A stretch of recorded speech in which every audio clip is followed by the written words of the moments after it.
The Greg Norman Classic. The Greg Norman Classic. Why was he called the Shark? The Great White Shark. The Great White Shark. I don't know, but I do know his first professional competition that he ever won was the West Lakes Classic. Oh, really? Yeah. Here in SA? 1976, I believe. Did he beat you for the final?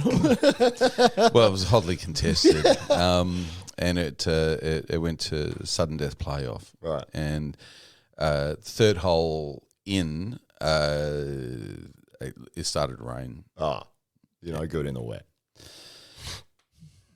I'm not a sharp, and I'd normally play an 8-iron, and I was feeling confident, maybe overly confident. I mean, I was holding my own against this young, at the time, young, up and coming, striking young, very promising. I mean, he'd done very well in the amateurs. Right. So I thought, I knew there was a big future ahead for him, and he had a lot, everything to win. And having won the West Lakes Classic for 47 years in a row previously, only have all but those 2 years where we lost out to Vincent Ronaldo, Vince Colosimo. Yeah, good golfers. But, good all-rounders, aren't they? Like good with an 8-iron in the wet. Yes. Well, so I caught it fat, landed short. Still talking about golf. Young Greg Norman put it next to the pin and putted out and won in a fateful fourth sudden death. It was, Sudden death. Yes, I mean everybody had gone home by that stage. It'd been running for about an hour and a half. Did they assume that you'd won though? I've got friends in the media that might have suggested that there was some kind of foul play involved and. There was a lot of chemtrail activity the night before. Yeah. It was well known at the time that young Greg played his best golf in the wet, and I don't know. But we do know that he went on to do some amazing things in the world of golf. He did. And now again doing some great things in the world of golf by destroying the PGA. That's right. So he destroyed my career and moved on to the. The PGA. He's a destroyer of worlds. Yes. He's a conqueror and then destroyer. So, The only two things I know about him really is that he bought an enormous yacht thing, which required a minimum of 5 crew to use at all to go anywhere. Well, you needed 5 people just to drive the thing. I mean, this is somebody who can't play golf by himself, by the way. He had a caddy. And obviously, I never did play my professional golf with a caddy, so we know how much assistance Greg needs to do. That's right. Yeah, exactly. Yeah, and those clubs don't, drag themselves around the course. Is caddy short for something? Caddy shack. No, I don't know. No, it sounds very Scottish, doesn't it? Yeah, I mean, it does. It's the caddy. Yeah, caddy. Caddy to carry them for you. Yeah. Don't you have one?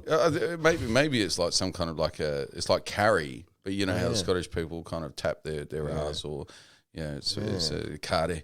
Come on, you can carry it. Yeah. So excuse me, what did you say? He's here to carry it. Oh, he's the caddy it. Caddy. Yeah. So what do you call that? A caddy? Caddy then? Hey, caddy. The caddy it. It's all right.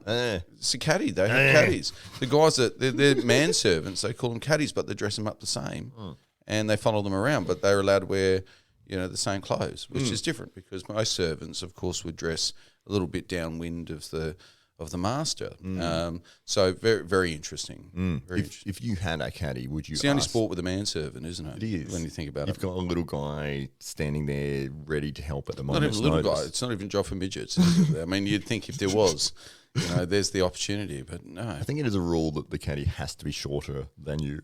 Because it seems to always be that way. Yes, If you had a really tall, intimidating caddy, it would be kind of weird. Yeah, it's always usually like the stare down, and that's as popularized in Happy Gilmore. Yes. The stare down master. Makes sense. If you had a caddy, would you ask the caddy for advice? I think that's I don't. I don't know how much you should be taking the advice of somebody who's not, playing them. You should really ask the other guy that you're competing against. He's obviously a bit better. You should, look, I know we're all going for the same trophy here, but we're playing together today, and what do you reckon? What if he sets you up? Says I should use the. You got to know who to trust, don't you? I mean, you could easily do the same. If he wasn't asking you for advice, I think then you'd probably think, well, hang on. Would you give good advice? I'd do everything I could to help him. Really? What if he was kind of going for the championship shot between you? It was the West Lakes Open. The West Lakes Classic. The trophies on the line. You know how in arm wrestling, like somebody will beat you and then they'll spend the next half hour telling you how they beat you. Yeah, no one's ever beaten me ever. I mean, when that does eventually happen to you, then I've been beaten non-stop. Then people are keen to kind of show you, look, I did this, and and you go, if only I posted a little bit more or with more back pressure, or can I try this again? Okay, maybe not next time. We'll do this again. Maybe golf needs to go a little bit more in that direction. Actually, good. It would be good. Yeah. You know how you missed the hole? Yeah, you should have hit it in the hole. Yeah. That would have been better. Yeah. Sage advice like that. Just gentle reminders. Yeah. It's like you went with the 3-wood. Yeah, that was a mistake. Yeah. But you told me to use the 3-wood. Oh, yeah, I did tell you that. Yeah. But that was also a mistake. Because you were going first. So I just wanted to see what would happen. One of the guys that comes through the gym used to play golf professionally, and he was right on the sort of the cut point most of the time. I think I was speaking about him before. Really nice guy, but he burnt out in that world because when you're not in that top prize money winning group, like that's the top 10, 15, 20 guys, whatever, that are in, say, Australian golf, and that's where the money is. And if you're in, say, the top 50, and you're still invited, you're still legitimately playing in the tournament, you're still getting money. You still get a manservant. That's right. You get your own caddy, your own trailer.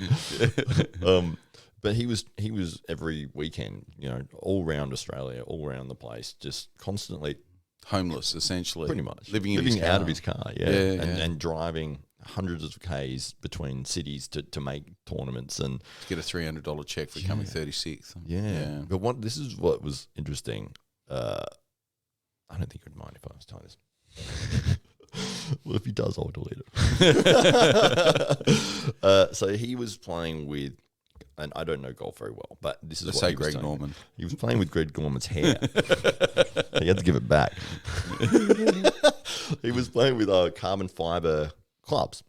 And apparently most people at the pro level play with steel. I think this is what he's saying. Right. It might be steel, it might be alloy, or so he had like a graphite shaft, and the other guys were using something that wasn't what he was using, which was carbon fiber.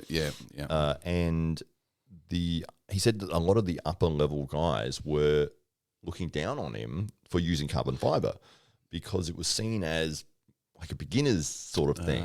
You're using carbon fiber, really? Yeah. At this level, you're not cool enough. Yeah, it's like wow. Yeah, that's like a beginner's He was getting bullied. thing. He was getting bullied. He was. by the. He was getting crushed. Yeah, mentally. And he's like, he played with the carbon fiber. That was his style. He worked, and he'd got to that level with carbon fiber. Yeah. And then I think he had listened to this sort of criticism for enough time. He's like, all right, I'm going to make the switch. I'm going to do it. Yeah. It's time to grow up. I'm going to play worse now. Yeah, that's right. And that's what happened. His game went to shit. No. And then he lost confidence. Yeah. And then, and his coach was trying to help him to make the adjustments to steel. I don't know what it is. The other thing. Yep. The other white mate. Yeah, that's right. Yeah. The other club. I think it was steel. I don't know. Yeah. But and you got steel shaft, and then you got a boron or graphite or whatever. Yep. Yeah. It was carbon. Yep. Right.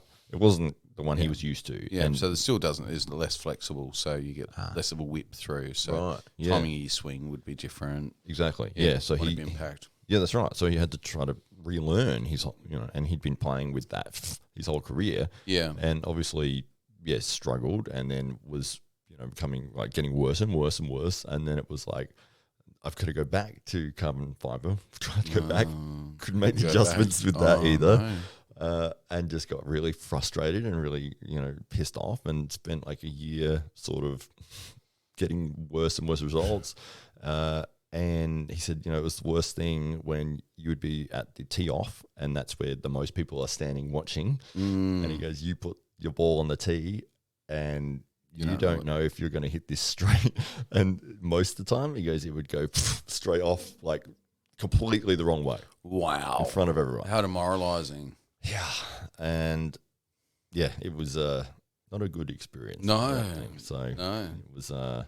And how's he going now? Like, he's going to the gym. Yeah, well, this is what was interesting about it. He's now bodybuilding. Yeah, a little bit. Excellent. A little bit, yeah.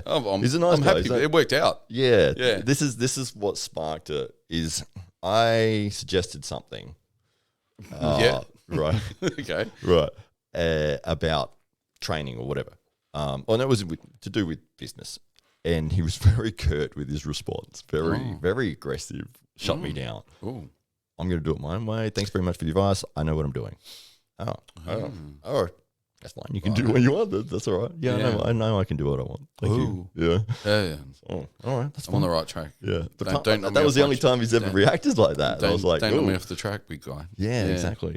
I know what's best. But a couple of months later is when he told me about this thing. And he said, look, wise. I experienced this. And he goes, I made a change based on other people's criticism or advice, and it ruined me. And he goes, what I'm doing, I have my own goal. I'm heading in this direction, and I want to get there, and I don't want to listen and be distracted and this thing to happen again. Yeah, which is interesting. So experience shapes behavior. In a way. Yeah, for sure.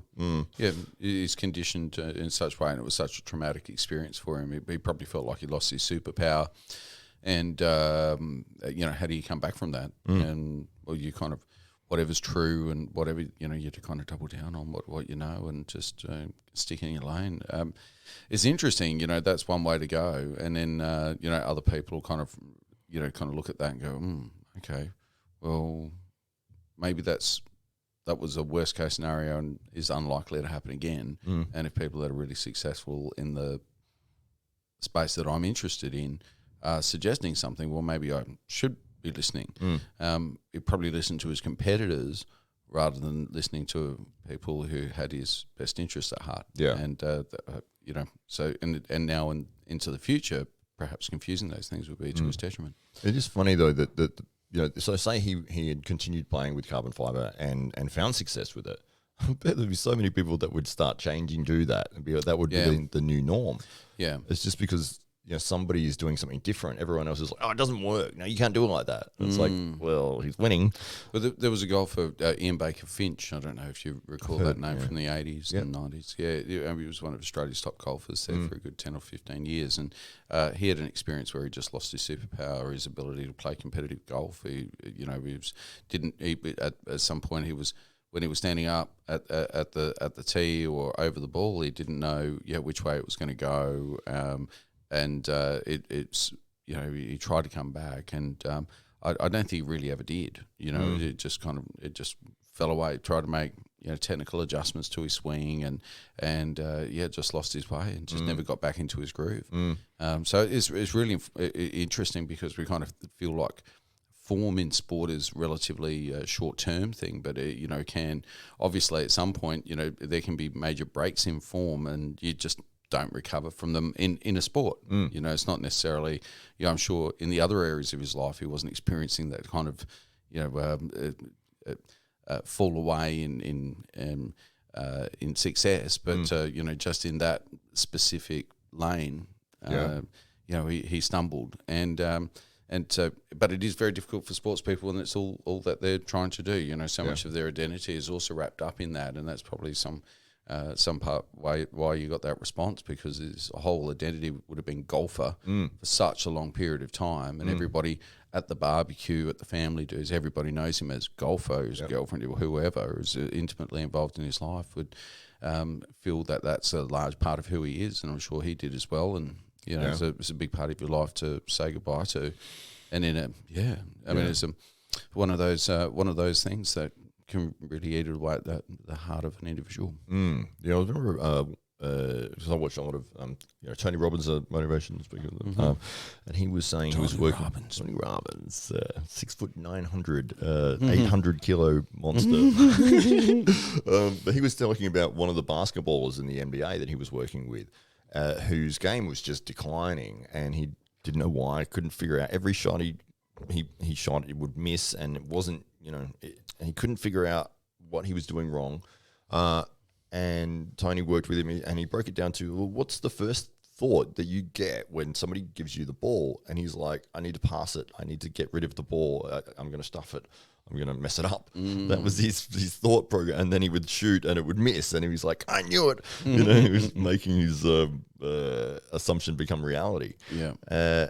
And so he sort of had to work with him to break down, just to change that little thought thing of, give me the ball. And when you're confident, when you're on fire, and it's like, you give it to me because I know I'm going to hit this. Like, so just to change that mentality, it wasn't the skill. He wasn't doing anything wrong in terms of his technical prowess. It was just his confidence. So, to try to strip that fear away of, I'm going to stuff it up as your immediate thought, to, I'm the guy, give it to me because I'm going to score. And that's, Michael Jordan would talk about that. He's like, he says, I missed, 30 game-winning shots.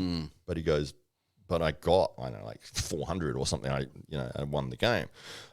He goes, I knew, and my team knew, when we were down to the last 10 seconds, you give the ball to me because I'm the guy. Like, and you don't get that sort of confidence without having failed and tried and gone again, and having that belief in yourself. So it's kind of interesting that it's not the actual physical or skill or technique that you're doing.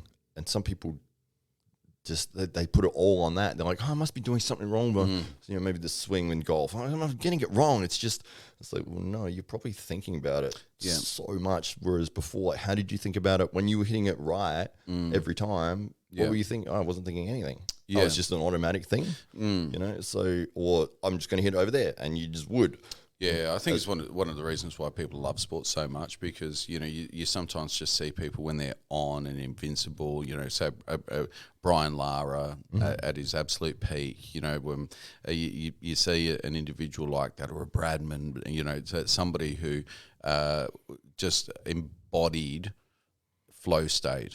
Yeah. If you Anderson Silva in peak form, for all of those years just seemed untouchable, just seemed to be in that beautiful flow state.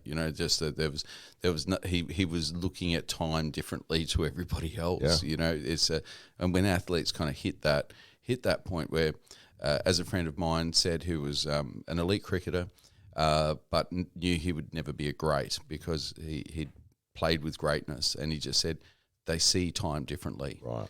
Time slows down for them. Like that's the difference. They get a split second or two advantage on you for whatever reason. That seems to be the characteristics of the greats in most sports. And that's what makes sport, as much as there's the drama and a narrative and a tribalism and all of these kind of things that are going on. It's really, people want to see people at their absolute peak in flow state, doing what they've trained their whole life to do, and to nail it. Yeah, absolutely nail it. Yeah. And that's what draws attention. Yeah, and that's for the things, the moments you keep replaying again and going back to, and like, oh, you remember this where he scored the winning goal in 1986, and look at this, he set it up like that, and and it becomes those magic moments, because it's like, to get to that point, it's years and years of hard work, discipline, sacrifice, intelligence, reading the game, putting yourself in the right position to make that moment happen. And it wasn't just that he saw it at that moment. It's years of experience and knowing that was the right place to be, and reading the game, and then there you are, and that's the success that comes from it. So it is exciting when you see that happen. Yeah. And it is one of those things you do get it in most sports. For me, it's most exciting in combat sports. Is where, and I love, this is one of my favorite things, and I was actually showing this to somebody this morning, is when somebody is so clever with their tactic that they are conditioning the other person to react in a certain way. Yes. And it's like, like I was showing, there was in the UFC, there's a woman called Valentina Shevchenko, and she was fighting another girl called Jessica Ai. And Shevchenko is a fantastic striker. Well, she's good everywhere, but she's a really good striker. And she kicked Jessica Ai in the body, left kick to the body, the whole first round. And then the second round started, and she did a high kick and knocked Jessica out. Like one of the biggest head kick knockouts ever. Had it just ready for the body. And you saw Jessica's hands go down to defend the body kick that she'd been hit with like 30 times in a row. And it was not a body kick. It went straight through her head. She was out for about 10 minutes. Like, that's one of the longest times I've seen somebody get knocked out for.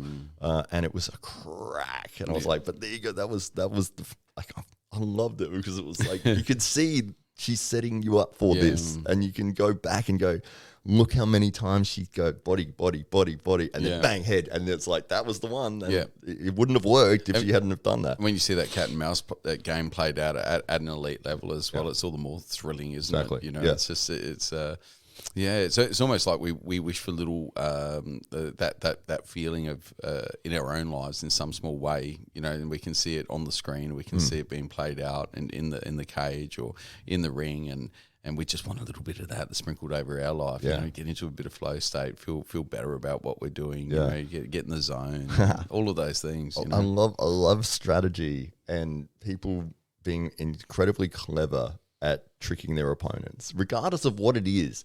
And that's why I like watching poker, because it's like the way you're betting, the way you're moving, sitting, talking, you're conditioning your opponent to make them think a certain thing, whether you're bad at it and they can read you like a book, or whether you're deliberately, you know, you're putting out a big bet and it's like they think that I'm putting this out as a bluff, but I actually have it, like, but I'm going to play it like it's a bluff, you know, and just those little things. And it's like, because when you're watching it, you know, you can see the cards that each person has, so you know what's going on, and that's what makes it interesting, because it's like, I know this dude's bluffing, or I know and it's like, is the other guy going to pick up on it? Yeah, that's what's fun about it, because if you couldn't see the cards and you was just like I don't know how to read people's body language for poker, but because you've got that inside information. By the way, do you want to play some poker? Yeah, sure.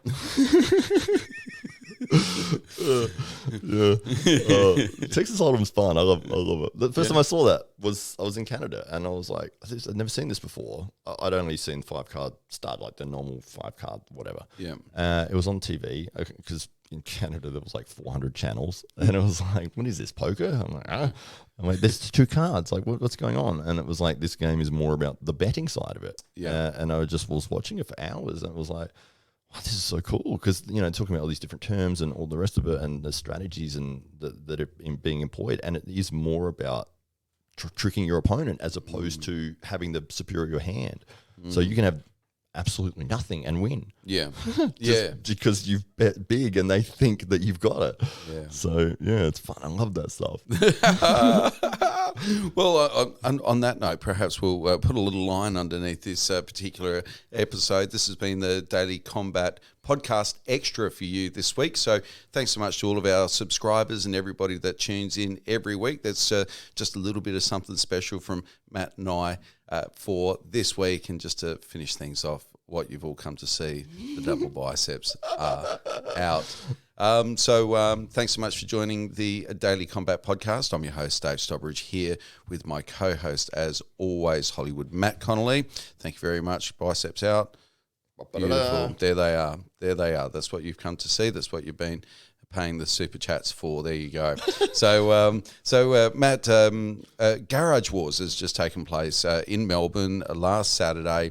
Fantastic lineup, great event. One of those events, it felt like a family reunion for the arm wrestling community. There were so many familiar faces. It was great to see so many of those people in the same place at the same time and huddled together at the back of Al's gym. So big shout out to Al. Thank you very much. The event was an amazing success, and the venue, although you wouldn't think a typical venue for an arm wrestling competition, it had a lovely intimacy. It was kind of really cool. Everybody had taken a seat on a leg press or was climbing up some kind of machine in order to get a better view or to get a story going on Instagram. But had a fantastic atmosphere, and the competition rolled, in my view, rolled really nicely throughout the day. Like there just was not a dead moment throughout the afternoon. And obviously, Matt, you were there representing the SA Titans and just taking care of the SA Titans team that came to dominate the day's proceedings. And so the SA Titans enjoyed some success on the day,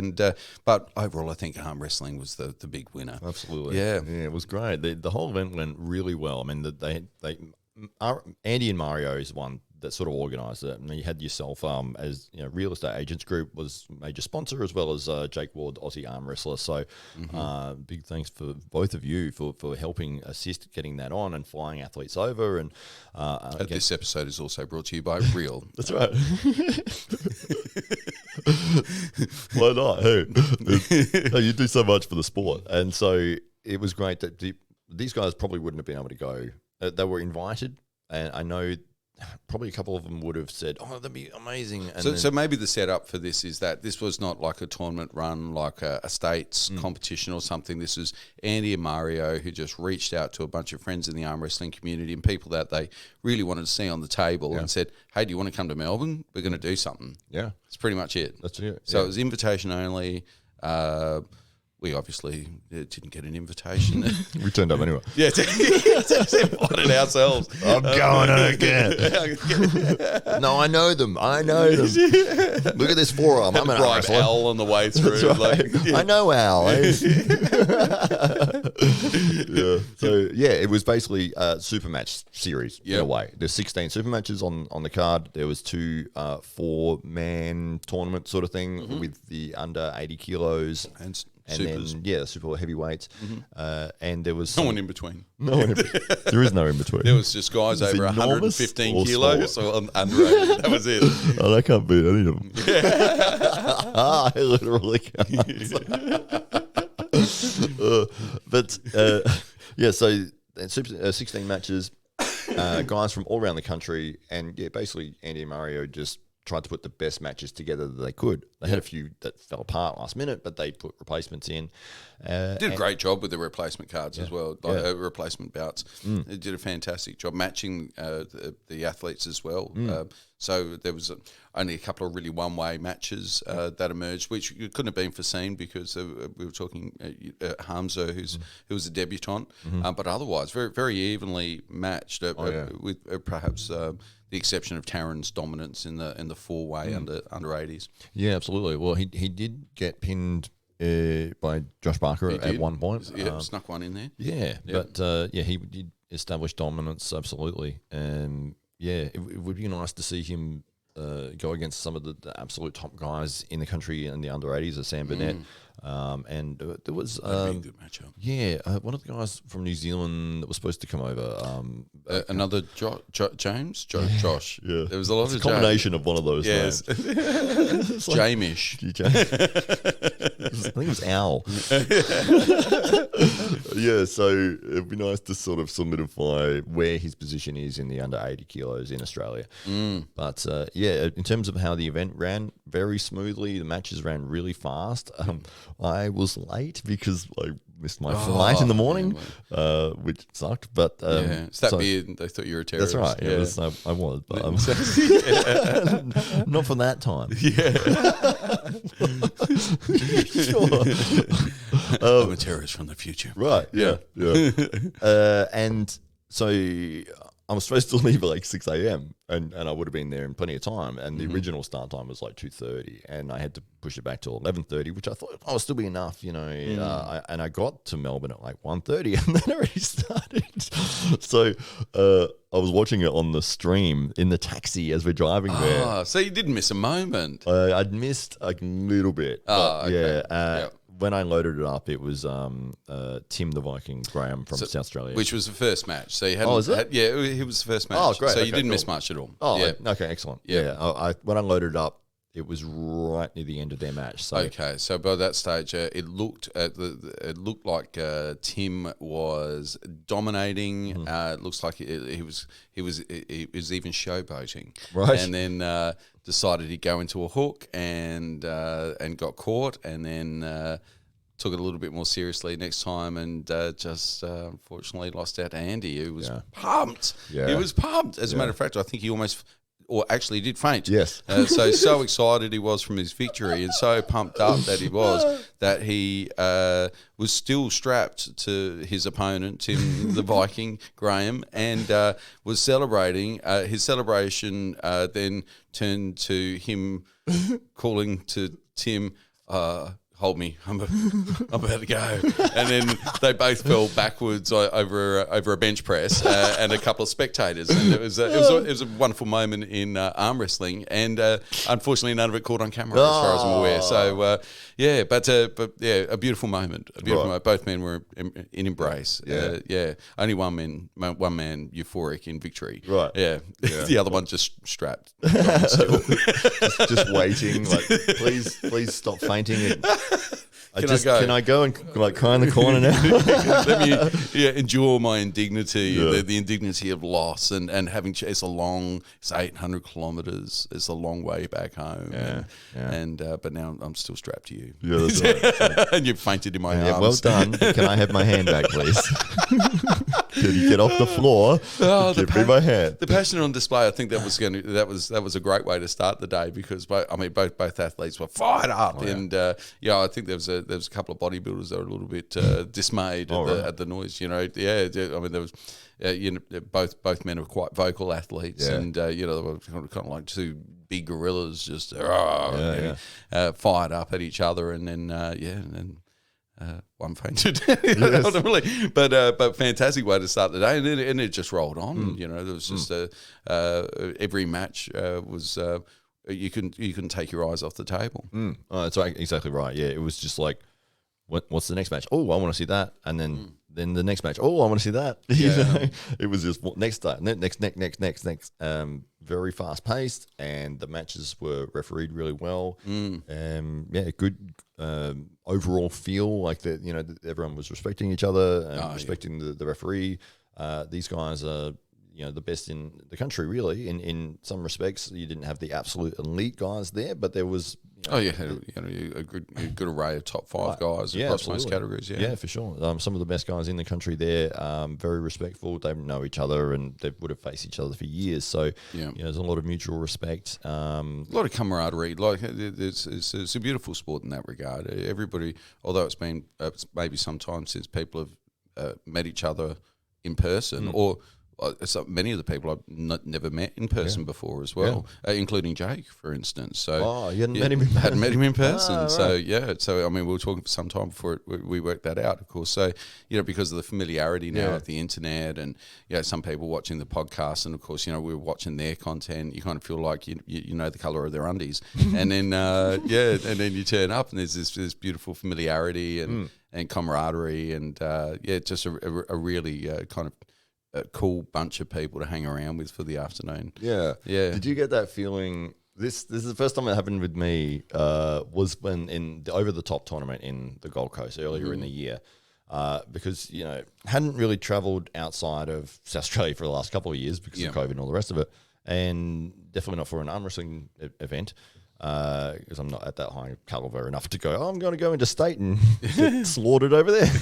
So when it was the Gold Coast event, but because we've been putting content out so much, when I went into that room and there was maybe, 400 people, I think everyone looked at me and they all, that look of familiarity. Yeah. And they're like, oh, hey. And it was like, oh, hey, yeah, how are you? And they go, Matt. And it was like, yeah. And it's like, you on there for that? And then a lot of people knew who I was from the content. And it was like, I didn't know people were actually watching what I did. I get like 8 views on a video, but it's like those 8 people were there in that room. They were all there. Yeah. So that was really awesome. We may have benefited from half of our audience actually being in that room. So that's right. Exactly.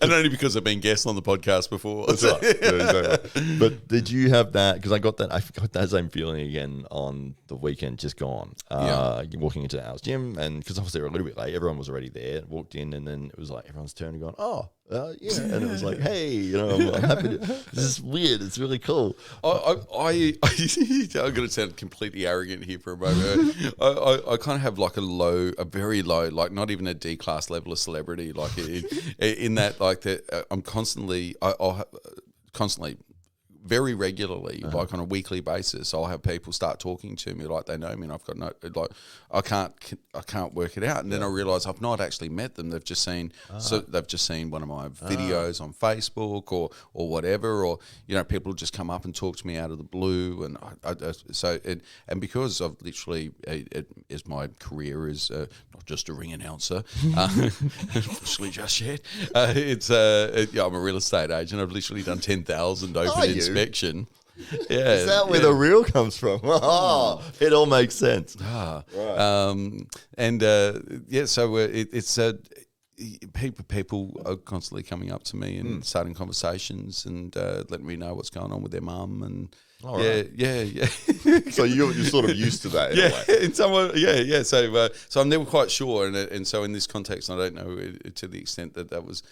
My familiarity with that very low level of celebrityship that you're now enjoying. Yeah, only twice ever. And only in the same room as the people that have watched the video. But it was amazing because there was a couple of guys that I hadn't met before that knew me and said hello, and they knew about the SA Titans and the podcast we do here, and a few of the matches and stuff, and they said, I watch all the stuff that you do, and it's like, wow, okay, it's amazing, thank you so much, it's really cool, and I hate all of it. Especially you. It'd be great if you weren't in it. You know what I did love, the thing I did love as much as anything was Jordan Davis give me a big hug, like it was nice, it's like because the story, I thought it's Jordan Davis, he's one of the best in the world. He's famous. Yeah. I got a little bit fanboyish, and then when he turned around and he saw me, he came over like we were long lost mates, and I got a big hug off him, and my heart melted. It was lovely. Awesome. It was really cool. So that was my little moment from that. I got a scowl. You got a scowl? Like sexual tension, or no, like I was here again. We didn't even invite him. Why does he keep turning up to these arm wrestling things? We specifically said... Ow! We gave you his photo! This is the guy! Al, here's the photo. Him. Here's you Hollywood have one job, Al. He didn't have a beard then. He even sold him a Powerade. Yeah, that's right. Yeah, talk to you, Al. No, Jordan's wonderful. He didn't give me a scowl at all. He was busy refereeing when I got there. Yeah. But so what are your big takeaways from Garage? One, fun event, really cool. It was lovely people, but in terms of breakthrough moments of the day, what were some of your big takeaways that you walked away thinking, I didn't think I was going to think this, and now I'm thinking this. Right. Well, I thought the best part of the whole day was the super heavyweight 4-man tournament. Yeah, that was incredible. That was like nuts. the best guys in the country. And it was sort of round robin format in a way. So Adam Laura, Lachlan Carpenter, Andy yeah. Boskovski, and Fatali. Yes, yeah. and Andy looked way bigger than I thought he was going to be. Yeah, he looked great. He looked solid. I mean, they're all massive. Adam Laura, it's like that's a different type of human being, you know. It's like when you see someone, you go, this is how I felt when I was a kid, right? You know, and I know I'm not a small person, like I'm a pretty solid guy, and 100 or so kilos, and then you see someone, you go, they're another third of you. They're bigger. It's huge. Everything.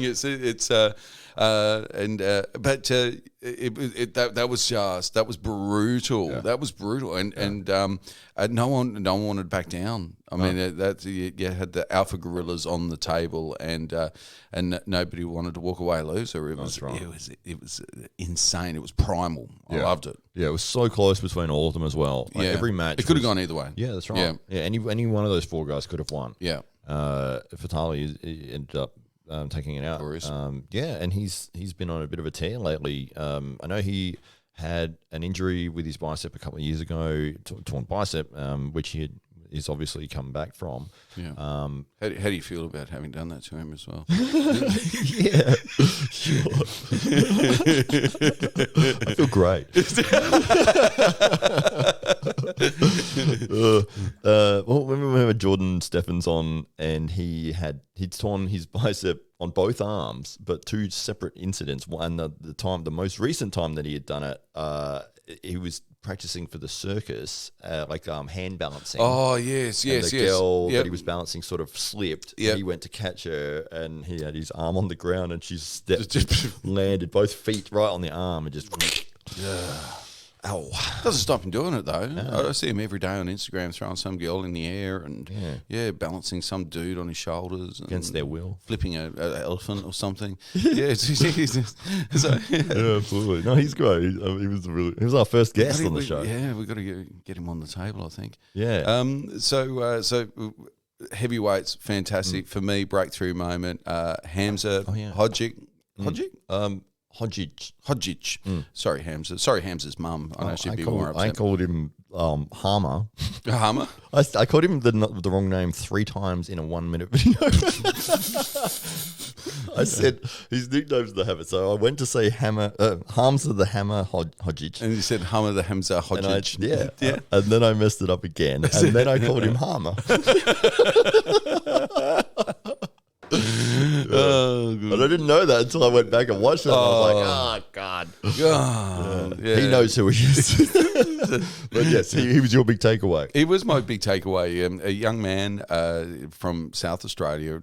He's one of the Titans boys. He joined the club because I think he was year 10 at the time, and he just wanted to beat all the year 11s and 12s in an arm wrestling tournament at school, or just wanted to kind of bully them on the table, I suspect. So was coming along to the club to pick up some tips, and had obviously been following the sport on YouTube, and got on board and quickly had been befriended by many of the top guys in the club who've really taken him under his wing, and every week he seems to grow an inch and put on 3 kilos. He literally does. It's not an exaggeration. He turned up at Garage Wars, and everybody who knew him there turned around and said, "Have you grown?" He did. Did you literally put 3 inches taller? It's like, how did that happen? We saw you on Sunday. Yeah, that's not an exaggeration. It literally is not. I've got video evidence. I was standing next to him. I was the same height. 1 week later, he's 3 inches taller than me. So who knows what he will be this week? 7'3". So and probably see him coming in the distance. Yeah, that's right. God, cast a shadow. Harms the Harmer, the mountain. But so for him on debut as well. I mean, he's been actively involved in Supermatch Sundays with the SA Titans, and so you've been able to see his progression. And there was a time maybe, say 2 or so 3 months ago, that I felt I was maybe competitive with him on the table. There's no way, he's just surpassed us both. Unfortunately, left us both in his dust in his pursuit for top junior honours, and it seemed that the word in the room afterwards that he's very much deserving of that accolade. So be very interesting to see what comes of Hamza, but now very much considered amongst many of the elite arm wrestlers of the country as the top junior in the nation. Yeah, potentially, absolutely. And so his original opponent, Jordan Browning, so they had their match, and Hamza won that very convincingly 3-0. So convincingly that they actually said, do you want to go again? Like, we'll get somebody else as well. Do you want to have another match? Because you've flown all the way over here, and this match was pretty one-sided. Yeah. And so he said, yeah, absolutely, we'll do another one. And they found another guy, and he also destroyed him as well. So yeah, Hamza's doing fantastic things. It will be interesting to see if we can. And still growing, only 17 years of age. That's right. Yeah. Yeah, for sure. And so it'd be nice to see him go against some of the top guys in the country. One of the matches I would like to see is Jamie Barrett from Queensland against Hamza. There's a big weight and height discrepancy, but it's going to be hard to find anyone who's the same size as Hamza at 17. But Jamie Barrett is very dedicated, trains a lot with Ryan Bowen, trains with everyone and anybody that he can in Queensland, travels 2 hours to go meet people just to train. Really nice guy. Tries to enter as many tournaments as he can, and he's been doing very well on the table. I'd love to see a match between him and Hamza. And yeah, a couple of them there. So in terms of juniors, you're looking at, or these might be the elite guys, maybe some of the Burnett guys as well, the younger brothers, and seeing how they would go up against him as well. I haven't seen them in a tournament recently that I can remember, but I know that they are very, very good arm wrestlers. So well, hopefully we'll see them at one of our events that might be coming up soon. And really exciting to see junior arm wrestling really heating up, and some top contenders coming to the top. So That's right. I can't believe how fast he's progressed. Like, it's not an exaggeration when you say that he gets better every week. He literally does, and it's like, how are you this good? Yeah, It's so weird for me because doesn't matter how hard you try, you will never be able to catch him. Yeah. Ever. Yeah. Yeah. And it's like, for me, everything in my life that I've put 100% effort into, I've succeeded in, or gotten a reasonable amount of success in. But you can't beat a 17-year-old kid on the arm wrestling and it's table. like, this doesn't make sense to me. I'm putting it in, I'm putting the time and effort in, and getting crushed. Yeah. It's a strange sport. Real estate. Arm wrestling, it's a strange dragon. And real estate. And real estate, yes. I mean, they're very similar. Intrinsically entwined. It is a very similar thing. I was actually telling this to somebody yesterday about real estate. This is a philosophical stretch. No, it isn't at all. It's not at all. No, because they have started in real estate, but not in the sales area. They're doing leasing or something or another. Right, property management. Strata. Yeah, right. Management stuff. Lovely. Bringing people and yeah. And he was saying, like, I'm looking at doing the selling side of it. And I said, well, that's great. I said, but it does take a really long time. Like with anything, to get good at it, you're starting with 0 clients, 0 customers. And I know Dave Stockbridge has been doing it for 25 years and he's still not good at it. One day. I'll get there. I'm practicing. Yeah, that's right. Yeah. But you've got to go and find your way. Like, you've got to learn, and you've got to build your client base, and you've got to treat people well and get referrals. And it does take a long period of time, and there might be 6 months, 9 months before you sell a single property. Like it does take a long time to build up that. Same with anything, any skill. I like the way you discouraged people from entering my industry, and I appreciate that, because I don't want any more competition. And anybody thinking about getting into real estate should be talking to Matt Connolly. This message is brought to you by Real Estate Agents Group. That's right. With over 100 years of experience in this one man. In just the last 12 months. Yeah, that's right. Inaugural experience. Indeed. First 100 years. So Garage Wars, massive success. Garage Wars 3.0, big match rumoured for already, 12 months in advance. But you and I. Oh. Yeah. Right. That's what I've heard. Ah. Yeah, it's a rumour. It's still in the rounds. Okay. Yeah. Have you started the rumour? I might have.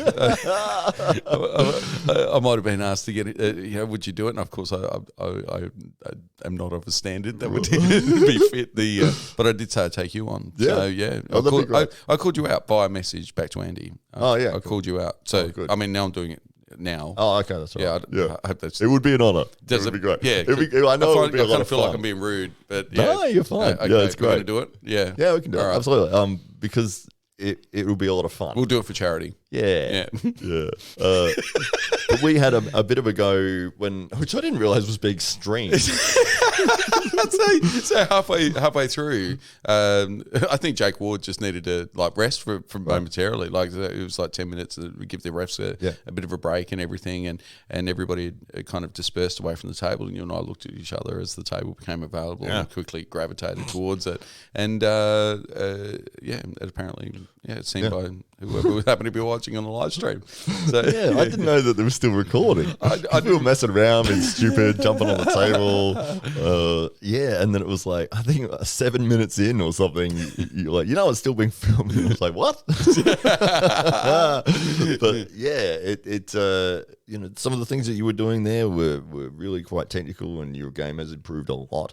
Thank you. Yeah, no, you've developed a lot of different skill sets as opposed to just the one sort of style that you had been no longer using. a one-trick pony, That's friend. right. Yeah, that's right. Well, this press that you seem to have developed and that high regrip top roll that you were pulling out, never seen that before either. Hey. So, yeah. Well, I've been watching them. Yeah. Well, that's great. It is good. And your defensive style, you're keeping your shoulder forwards now as opposed to dropping it back. And yeah, it's been really cool to see that you're progressing these skills, and it's not just that, you're trying to just get stronger or just faster, because those things do have an element of success, but you can work more technically and you don't have to be stronger. You can be like, well, if you just put your shoulder there, you don't need to use your arm. Yeah. So there's a lot of things that you are developing as your skill set, and it doesn't come easy. As my competitor, this sounds very condescending.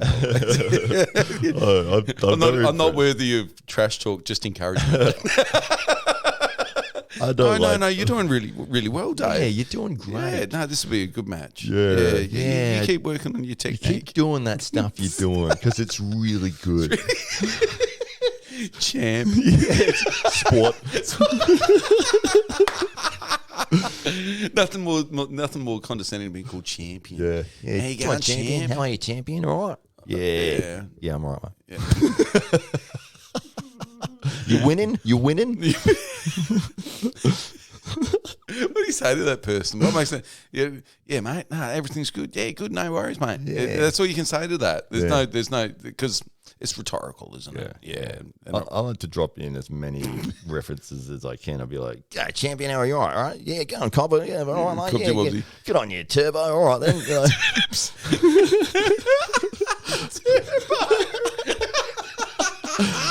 I haven't heard turbo since 1986. He's up, turbo.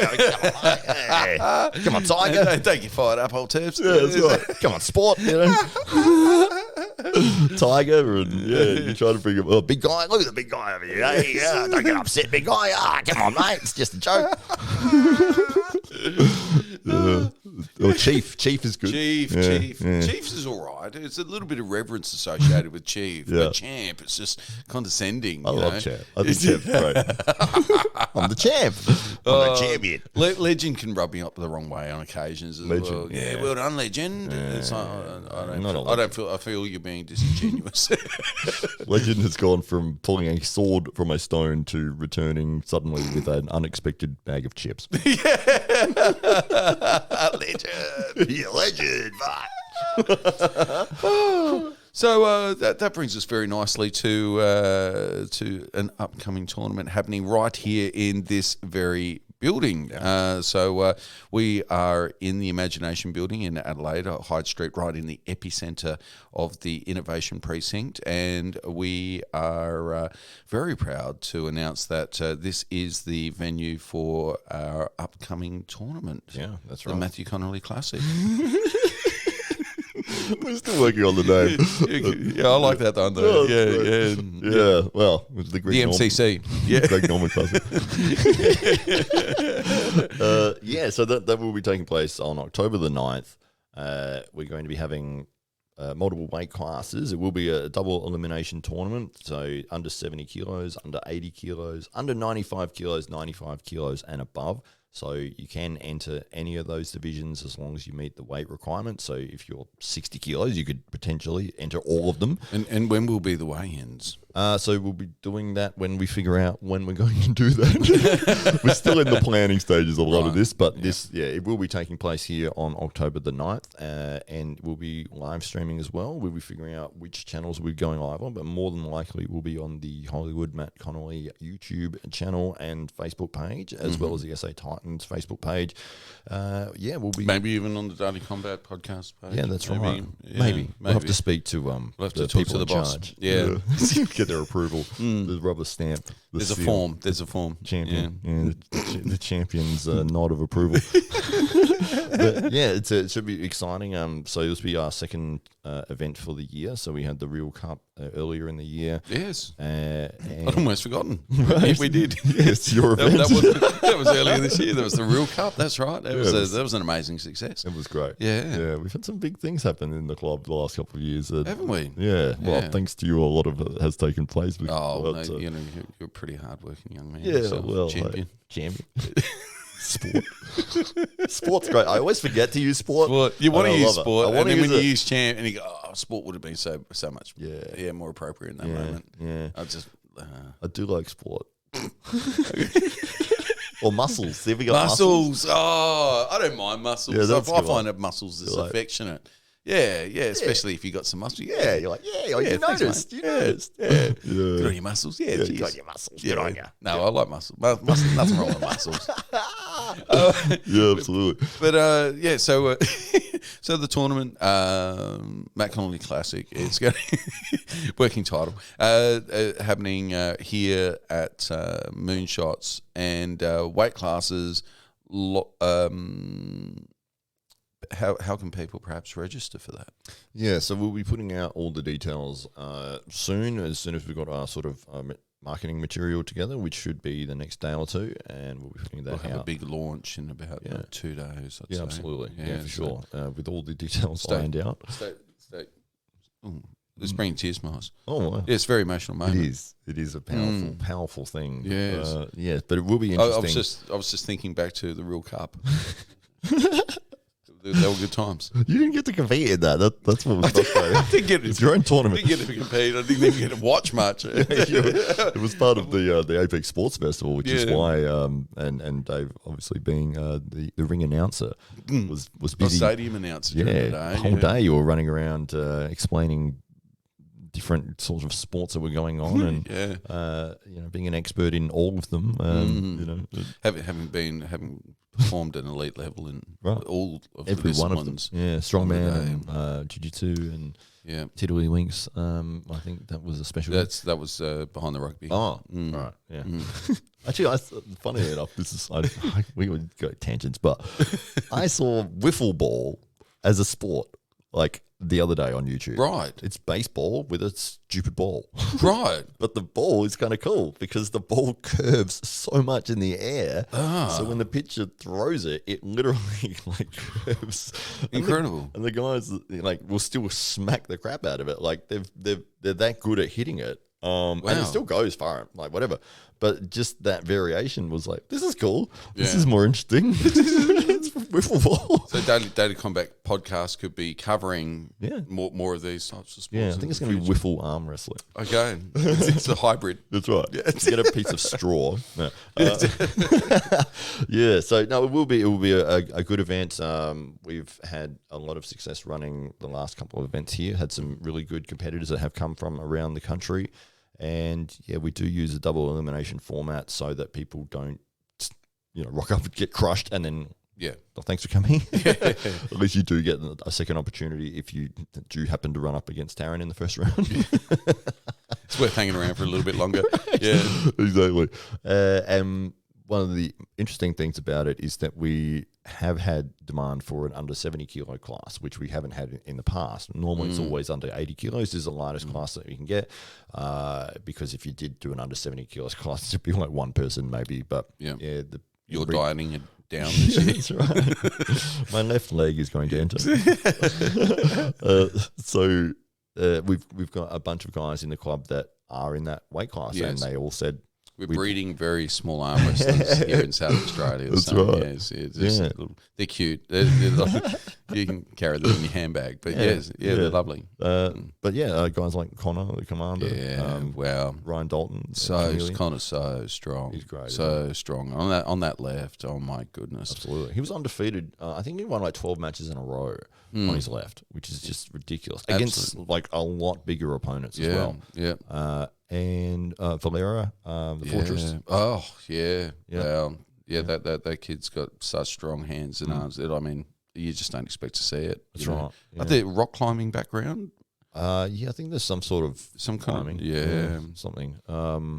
But yeah, he's definitely got strong wrists, and he would be interesting to see how he goes in So that weight class. is this the only opportunity that you know of for under 70 kilo guys to? So if you are under 70 kilos and you love arm wrestling and you haven't had a chance to test yourself amongst people of your own weight class, this tournament here in Adelaide on the 9th of October is the place to be. Yeah, it will be the first time out of all the tournaments that have run throughout the year that there's an under 70 kilo class. So it's exciting that we've had enough demand to be able to put that on. And brilliant. Yeah, I mean, as I said, we could have put that division there prior to, but you should have maybe one or two people in that class. Yeah. So yeah, it's kind of like pointless to do it that way. But when you've got enough competitors, that's where it makes it fun, and it makes it worth it if you do actually win the class. You know, you might have beaten 10 people, and it's like, well, hey, I didn't just get first automatically because it was only me. Yeah. I did have to actually earn this. Yeah. So that's what makes it interesting, makes it important. So, but one of the other elements, the strap. Yes. Very interesting. So let the people know what's going to be a little bit different about this tournament. Yeah. Should we let them know? I think this is an exciting development as far as I'm concerned, because one of the frustrations, if there were any, of watching the competition on Saturday and any other is that there's a lot of dead time. Jake made mention of it in his commentary quite regularly. I think he was keen for everything to go to straps, and just because it's not entertaining, it's not viewer friendly, and people want it, and you want a smoothly run competition that's fair, and so this tournament will be strap only. There you go. Every match starts in straps. We're not going to have outside of straps. And the reason, as you just mentioned, is there is so much dead time, and there's there's going to be 90% of matches end up in strap anyway. You get two top rollers, they instantly just slip, and then you've spent all the time setting them up, getting in the right position, and you say go, and they just slip, and it's like so. And then you got to spend the extra time putting the strap together. And so we're just going to eliminate that other side of it. Yeah, straight strap. We're going straight strap. So and as you made mention, Garage Wars. I mean, Jake, who's commentating, was just like, just put him in the strap. Like, just start him in the strap, because you know they're going to slip. These guys know they're going to slip. The referees know they're going to slip. What's the point? Do you have a preference for brand of strap? Are you gravitating towards? Do you have a preference? Is there one that you feel works better than others, Matt? Yeah, I haven't got a lot of familiarity with many brands. Luckily for us, when Ryan Bowen came down a couple of years ago, he brought a whole bunch of his pound for pound straps for the club and donated those, and we really appreciate that, and that's what we've been using. So pound for pound straps. Pound for pound, armwrestling.com. You can find all your arm wrestling goods on that site, and thank you for Ryan Bowen for providing that. So the majority of the ones that we use and the ones we will be using in the tournament will be pound for pound arm wrestling straps.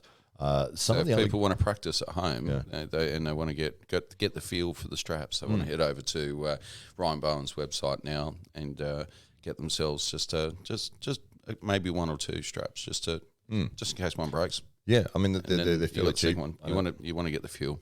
Exactly. I don't know. I think it's $10 or something like that. Yeah. But that's it. Buy 3. Yeah, that's right.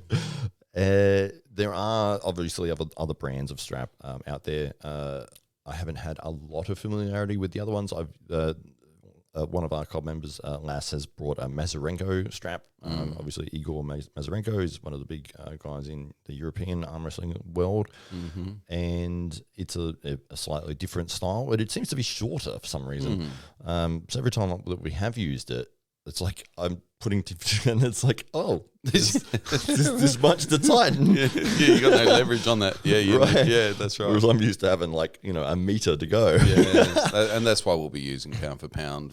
With more bang for buck. Right, got plenty of leverage there. Get them nice and tight. Exactly. No mucking around. That's right. Yeah, that's right. I like it. It is interesting to see when you watch matches from around the world and people are using the pound for pound strap from Ryan, or they're wearing his t-shirts or stuff, and it's like, oh, it's so cool that somebody that has built somebody that loves arm wrestling has built their audience, and then people have supported that, and from all around the world. Like I'm watching matches from India or from Uzbekistan or something, and there's always somebody with a pound for pound shirt on. It's like, that's so cool. Yeah. And then the strap, it works. And if there is that familiarity around the world with these straps, and people have trusted that these work, that it's not like we're pulling out something that somebody's never seen before in terms of a strap. They are a little bit thinner than the Mazurenko ones. Mazurenko ones are quite thick. But yeah, again, they seem to be shorter in length for some reason, which threw me a few times where I was like, why am I running out of room? Yeah. Have you pulled with that one?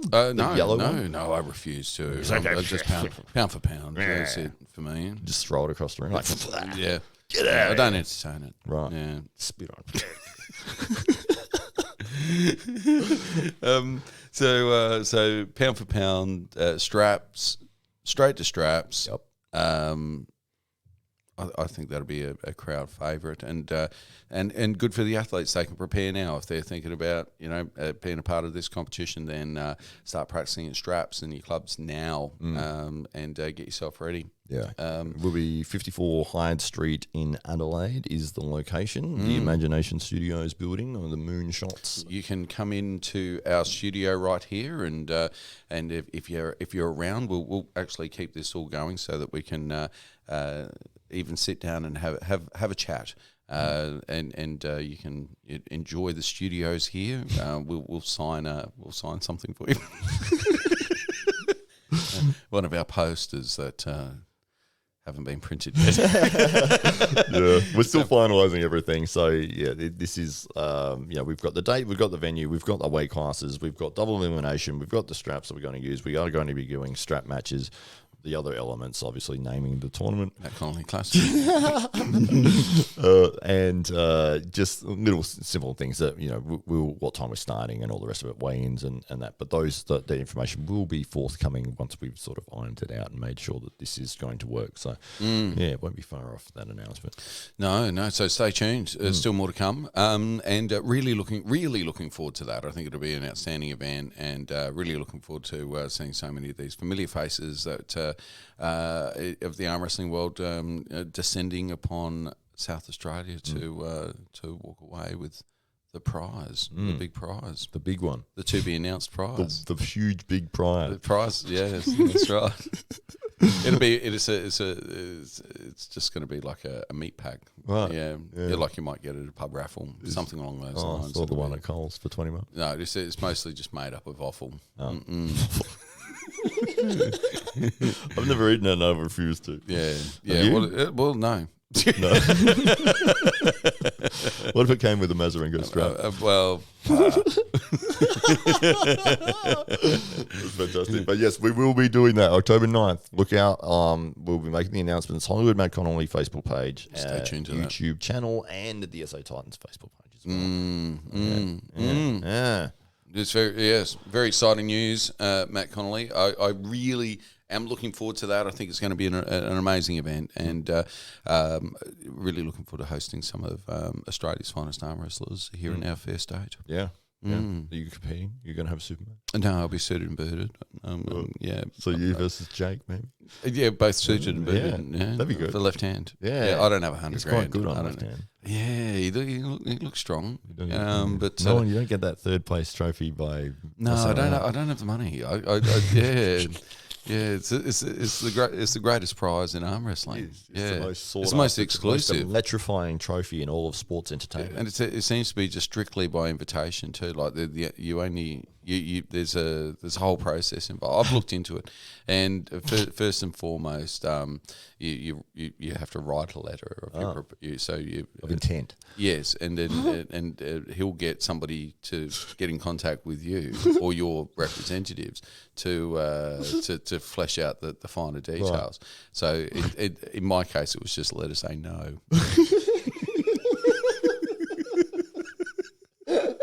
Just 2 letters. It was clear. Yeah, that's great. I do. One of my favourite things that he does on his live stream, whenever somebody brings up the trophy, he'll be like, you go, oh, the trophy, yeah. is it around somewhere? And he'd be like, "Ah!" He has it, and he's on the hand. So good. It's never far away. That's never right. far away from his side. This is cash cow. That's right. That is fantastic. I love those little things that, you know, people will come up with the devil. This is the thing, and it's obviously started as a joke, and now it's turned into this big thing. It's a myth. Jake was on the Garage Wars. One of the sponsors obviously carried the day, and I don't know to the extent that the live stream. I don't know what the audio is going to be like for Jake's coverage, but because he was on the microphone, there was a bit of background music, and they were a fantastic atmosphere. And of course, you know, there was Tim Graham there, so in some cases it might be hard to hear. So Yeah, exactly. I have watched a large percentage of this live stream. Did it come through fine? It's fine. Yeah, you can hear him. He's obviously not like, you know, directly talking into the microphone that's on the stream, but he comes across very clearly. That's so good, because it would have been such a shame to have missed that for people. He carried the day. It was a spectacular talent, and there are a few people in the country that would be able to, for 3.5 hours, carry that show. And he was effectively the MC and the commentary team, and he turned up in crutches as well, and stood on those crutches with a microphone in his hand, and sat down rarely. And on a couple of occasions, I was encouraging him to sit down, and he was like, "No, I just feel like it's unprofessional. Like, these guys, you know, want me to be at my best, and, you know, I want, you know, anybody who might ever be watching, you know, to think, Jake, he's you know, giving it his all." And it's like, yeah, but you know, you're almost falling over. Like you're almost a cripple. You got your crutches there, and, you know, no one's going to begrudge you for sitting down, you know, and having a drink or anything like that. But he's so driven to perform at such a high level that he was so concerned that if he wasn't standing, even though he's on crutches and obviously in some high degree of pain, that you know, he was somehow letting people down. And, you know, it's got such a big heart and such a tremendous work ethic, and just an amazing contributor and ambassador for the sport. Absolutely. Just did an amazing job, and it was good to be co-sponsor with such an admirable chap. Yeah, well, I mean, his performance at the over-the-top tournament in the Gold Coast was just incredible. And that went all day. Like, that went, like, I don't know, 10.5 hours. Yeah. And he was on fire the whole day. And there was several moments throughout the tournament. I think there was a couple of technical issues and stuff like that where, you know, they had to reset tables, or they had to change the stage. And he just kept it interesting, kept talking, explaining the matches coming up and making silly jokes. And, you know, he was funny and charismatic.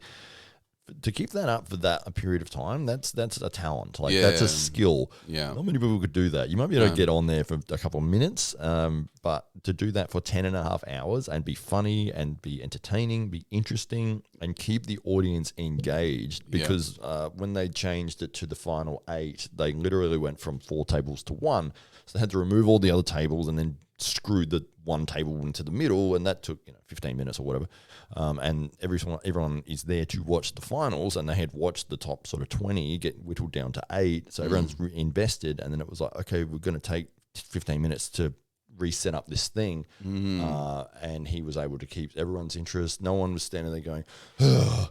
It was like, you know, they're listening to him. He's being funny, and he's, you know, messing around, and an excellent performer, and he knocked it out of the park then, and he also did a great job on Garage Wars as well. So if people want to see more of Jake, you can check him out, the Aussie Arm Wrestler, on YouTube. He does live streams several times a week. You're looking out for the trophy, the most electrifying trophy in all of sports entertainment. It will make it. He will sell the dummy though. He will look around pretending it's in his other hand. I've learnt the trick, Jake. So yes, great. But yeah, Garage Wars, fantastic. We do have our event coming up October 9th, and we have lots of other things happening on this space. So Yes, exciting times. Stay tuned. Much more coming to you. Tune into Matt Connolly's page, Hollywood Matt Connolly. It's all about arm wrestling stuff. And if you head over there, you'll certainly see news about these upcoming events first. So, well, Matt, it's been a joy as always to accompany you here on the podcast. And it's one of the great, wonderful things of my life. I look forward to every Thursday. And so thank you very much again. For joining me and me joining you. It's a beautiful thing, and I will look forward to this happening again next Thursday. And for everybody out there that's tuning in, thank you so much. We really appreciate it. We love that you take the time to tune in and listen to our ramblings and about all things combat sport and others. And we look forward to bringing you more next time. Thank you.